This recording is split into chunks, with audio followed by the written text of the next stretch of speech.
আপনারা? সুভাষ মুখোপাধ্যায়ের একটা কবিতা আমি বলছি। কবিতাটার নাম হচ্ছে যেতে যেতে। তারপর যেতে যেতে যেতে এক নদীর সাথে দেখা, পায়ে তার ঘুঙুর বাঁধা, পরনে উলু উলু ঢেউয়ের নীল ঘাগরা। সে নদীর দুদিকে দুটো মুখ, এক মুখে সে আমাকে আসছি বলে দাঁড় করিয়ে রেখে অন্য মুখে ছুটতে ছুটতে চলে গেল।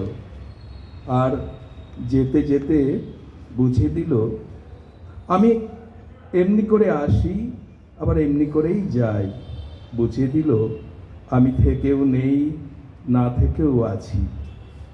আমার কাঁধের ওপর হাত রাখলো সময়, তারপর কানের কাছে ফিস ফিস ফিস ফিস করে বলল, দেখলে কাণ্ডটা দেখলে, আমি কিন্তু কখনো তোমাকে ছেড়ে থাকি না।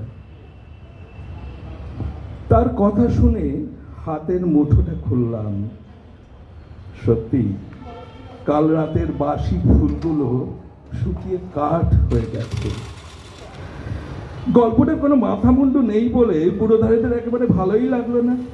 আর তাছাড়া গল্পটা তো বানানো, পাছে তারা উঠে যায়, তাই তাড়াতাড়ি ভয়ে ভয়ে আবার আরম্ভ করলাম।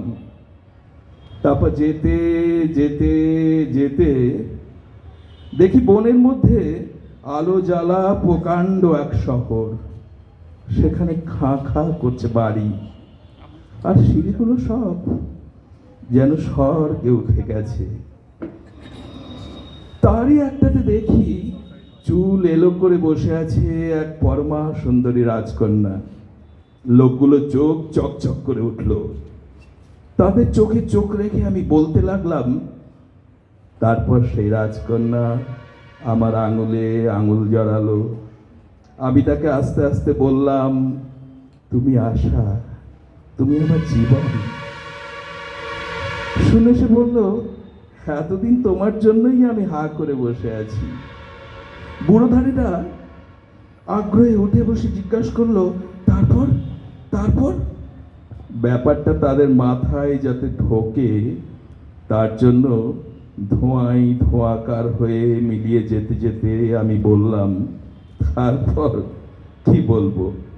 সেই রাক্ষসী আমায় খেলো। Thank you. আমি তার একটা বলতে পারি।